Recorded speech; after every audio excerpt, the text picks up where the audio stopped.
Kuda Ki Asem Gede lari dengan kecepatan penuh di malam yang gelap dengan meninggalkan debu putih yang berhambur-hamburan ke arah utara menyusur Kali Opak.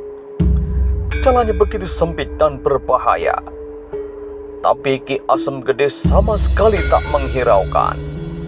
Ia ingin cepat-cepat sampai ke Pucangan, di mana ia yakin kalau anaknya Nyi Wirosobo ditahan. Ia tahu betul bahwa segerombolan orang-orang ternama di daerah itu yang merasa cukup mempunyai kesaktian menjadi takabur dan berbuat sewenang-wenang. Kejahatan-kejahatan sering kali mereka lakukan, pemerasan dan penganiayaan, dan yang paling jahat adalah pengambilan istri orang. Ini mereka lakukan karena mereka merasa tak terkalahkan. Bahkan, mereka juga mengambil gadis-gadis untuk dijadikan istri mereka yang keempat, kelima, dan kesekian. Tak seorang pun yang dapat mencegahnya. Sedangkan kali ini yang menjadi korban adalah anak Ki Asem Gede. Mengingat semuanya itu, hati Ki Asem Gede bergolak hebat sekali karena marahnya. Sejak ia mengasingkan diri di Asem Gede, ia sudah tak pernah lagi berangan-angan bahwa pada suatu kali ia masih harus bertempur. Ia merasa sudah masanya menyepi dan mempergunakan sisa hidupnya untuk diabadikan kepada kemanusiaan. Tetapi menghadapi persoalan seperti sekarang ini, wajah Ki Asem Gede yang lunak dan damai itu berubah menjadi merah darah. Mulutnya terkatup dan giginya gemeretak. Kudanya yang berlari seperti setan itu rasa-rasanya begitu lambat, sehingga sekali-kali Ki Asem Gede terpaksa menggebraknya. Debu yang dihambur-hamburkan oleh kaki kuda Ki Asem Gede itu telah menolong Mahesa Jenar untuk mengikutinya dari jarak yang agak jauh. Untunglah bahwa kuda Mahesa Jenar agak sedikit lebih baik dari kuda Ki Asem Gede, sehingga jarak mereka makin lama makin dekat. Berapa lama mereka berkuda tak lagi terasa, karena perasaan mereka masing-masing begitu tegangnya. Ki Asem Gede ingin segera sampai ke tempat tujuannya, sedangkan Mahesa Jenar sibuk menduga-duga apa yang sudah terjadi terhadap anak Ki Asem Gede.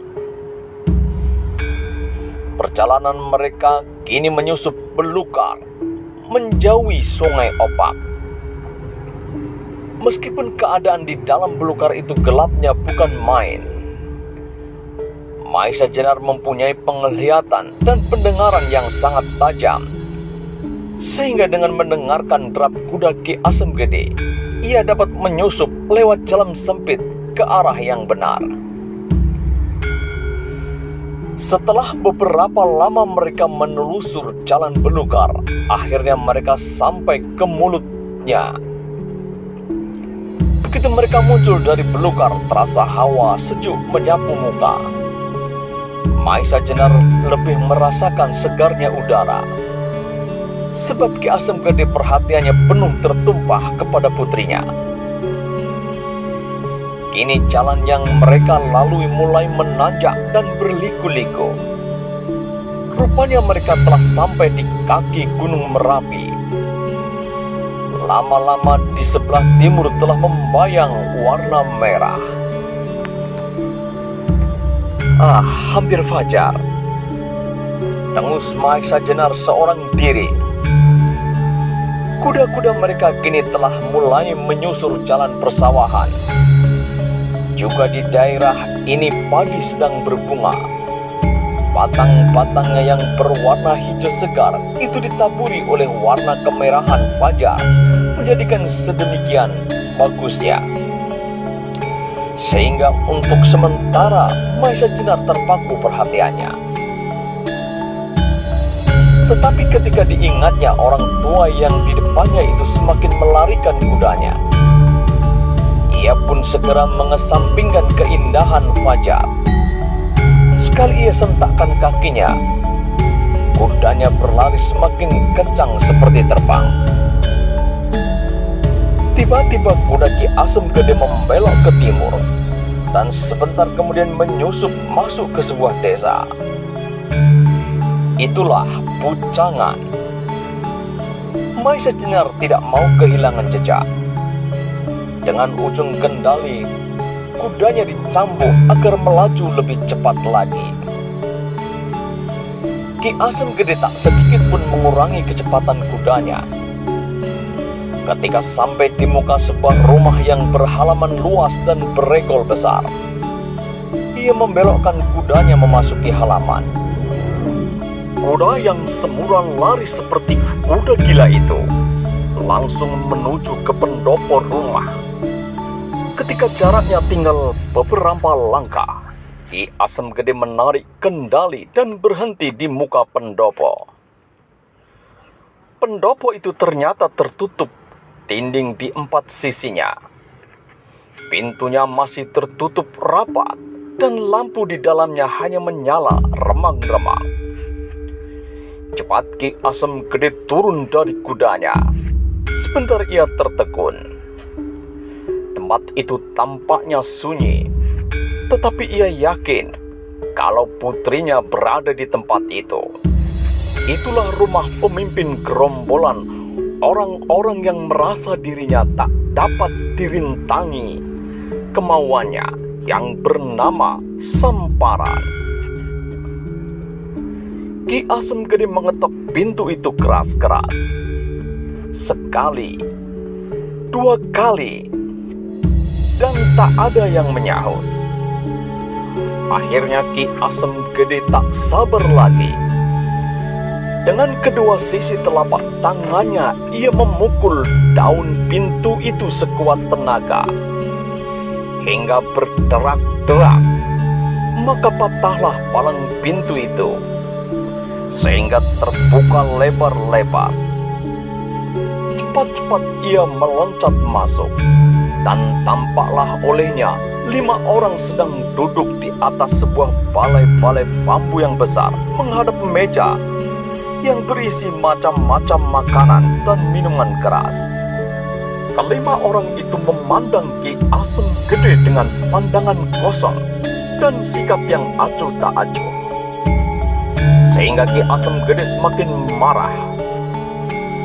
"Kalian telah menculik anakku!" teriaknya.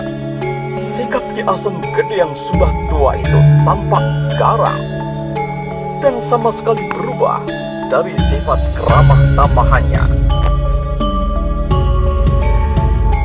"Kami sudah mengira kalau kau akan datang ke pondokku yang jelek ini," jawab salah satu dari kelima orang itu, yang rupanya adalah pemimpinnya yang bernama Samparan. "Tetapi adalah kurang bijaksana kalau seorang tamu mesti merusak pintu," sambung orang itu. Lalu terdengarlah suara mereka berlima tertawa berderai-derai. Direndahkan demikian, Ki Asem Gede semakin marah. Cepat ia membungkuk mengambil palang pintu yang telah dipatahkannya tadi dan dilemparkan sekuat tenaga ke arah meja kecil di atas balai-balai di antara kelima orang itu. Begitu hebatnya lemparan Ki Asem Gede, sehingga meja kecil yang tertimpa palang pintu itu pecah berserak-serakan. Suara tertawa kelima orang itu jadi terputus karena terkejut. Mereka cepat-cepat meloncat menjauh dan turun dari balai-balai itu. Mereka sama sekali tidak mengira kalau orang tua itu masih memiliki tenaga yang sedemikian kuatnya. Sebentar kemudian terdengar samparan tertawa terbahak-bahak. Bagus, bagus. Alangkah hebatnya, kata Samparan. Ki Asem Gede sudah tak mau lagi mendengarkan. Kembali ia berteriak, "Aku datang untuk mengambil anakku." Lagi Samparan tertawa, tetapi kali ini tawanya begitu dingin. Kami telah berbuat sesuatu kebaikan bagi penduduk di sekitar daerah ini dengan menyimpan anakmu. Apa kau bilang? Potong Ki Asem Gede. Anakmu telah membuat perbuatan yang terkutuk dengan mengganggu ketentraman rumah tangga orang, meskipun ia sudah bersuami, kata Samparan. Itu semua omong kosong, teriak Ki Asem Gede semakin marah. Kembali Samparan tertawa. Sudah seharusnya kau tidak percaya, sebab kau ayahnya. Tetapi ketahuilah bahwa di daerah ini telah timbul keributan karena ulah anakmu. Bahkan lebih dari itu, di daerah barat daya telah timbul wabah penyakit. Kau tahu sebabnya? Ketahuilah bahwa itu disebabkan karena salah anakmu itu juga. Sehingga Danyang-Danyang menjadi marah, sambung Samparan.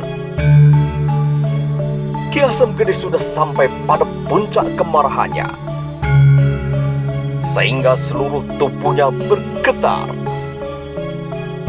Ia tahu benar betapa liciknya orang-orang itu, dan betapa pandainya mereka memutar balik kenyataan.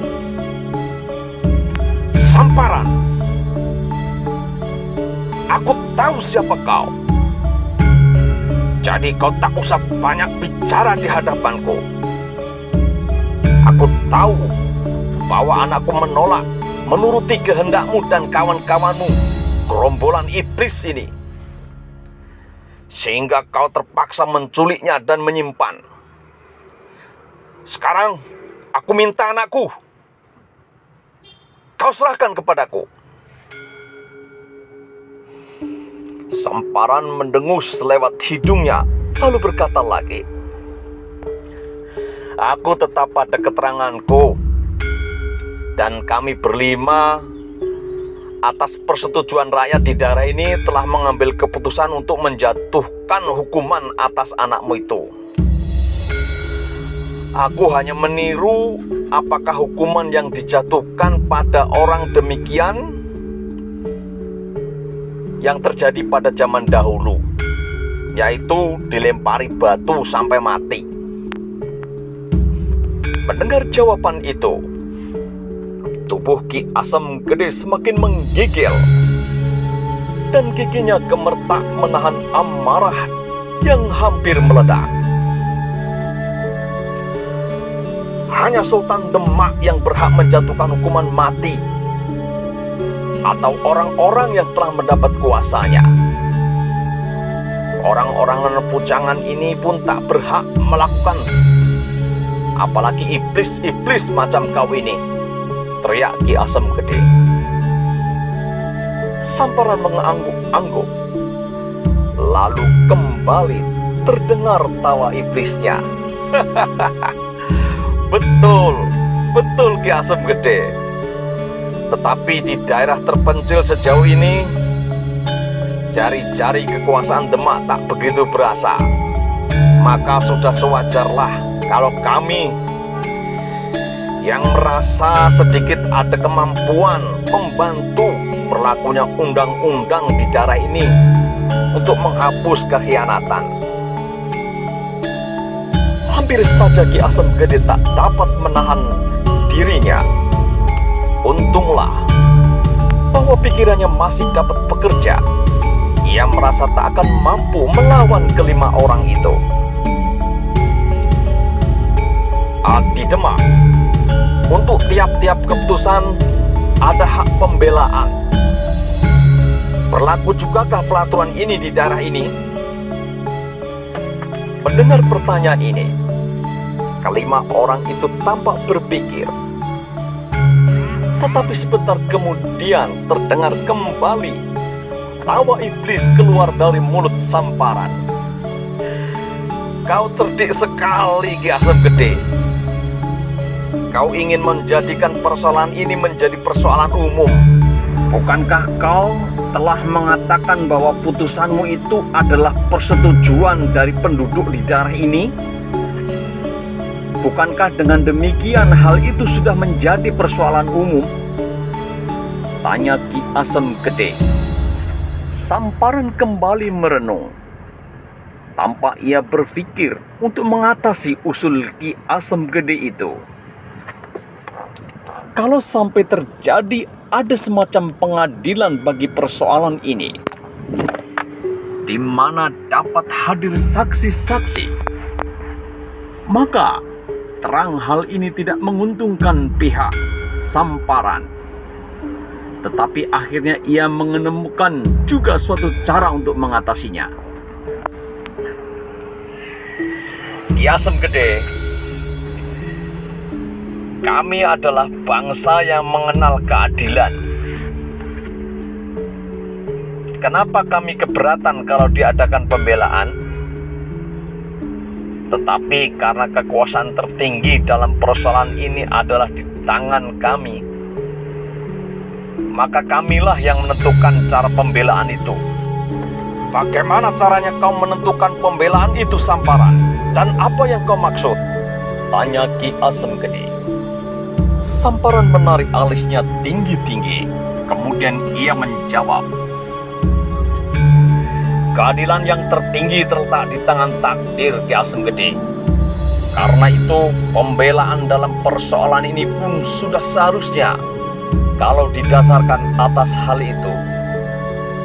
Lebih jelasnya, pembelaan itu hanya dapat dilakukan dengan sebuah pertarungan. Kau boleh memilih seorang pembela, atau barangkali kau sendiri yang akan maju, Ki Asem Gede. Sedangkan di pihak kami pun akan ada seorang yang mempertahankan keputusan kami itu. Dan kemudian segala sesuatunya terserah kepada kehendak takdir. Kemudian Samparan menarik nafas panjang-panjang. Ia yakin kalau pihaknya pasti akan menang. Sebab bagaimanapun hebatnya Ki Asem Gede, tetapi karena umurnya yang sudah lanjut itu, tentu tidak akan berbahaya lagi. Setan lalas kau, Ki Samparan, dangus Ki Asem Gede. Tetapi meskipun demikian, ia masih berusaha untuk mendapat suatu kesempatan. Bagus, aku terima cara itu, Samparan. Sekarang aku minta ditetapkan waktunya. Barangkali minggu depan. Samparan jadi tertawa terbahak-bahak. Ia menangkap maksud Ki Asem Gede. Kau memang licik, Ki Asem Gede. Kau berharap bahwa kau akan mendapat bantuan dari orang lain. Dengan begitu, kau bisa membebaskan anakmu. Nah, Ki Asem Gede, supaya persoalan ini tidak berlarut-larut, aku tetapkan hari pertarungan adalah hari ini. Bukankah fajar sudah datang? Seperti disengat ribuan lebah, Ki Asem Gede mendengar putusan Samparan itu.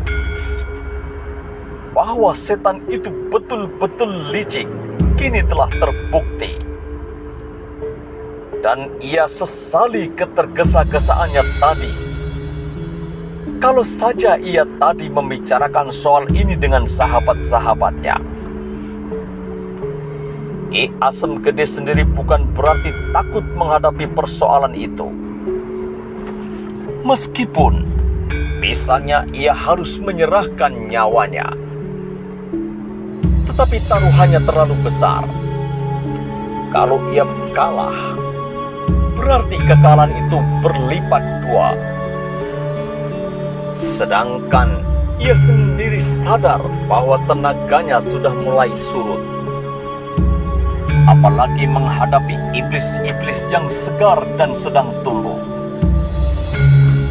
Kembali Ki Asem Gede menyesali dirinya.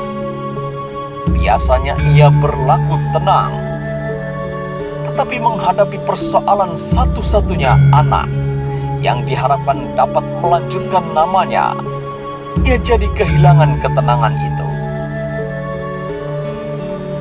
Tetapi pada saat ia sedang kebingungan, tiba-tiba terdengarlah suara yang berat dan mengandung pengaruh yang luar biasa.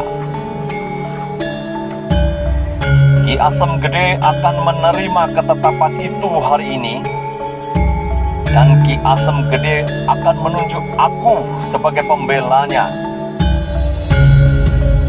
Mendengar suara itu, semua yang berada di dalam ruangan segera memandang ke arah pintu, di mana berdiri seseorang dengan sikap yang tenang meyakinkan.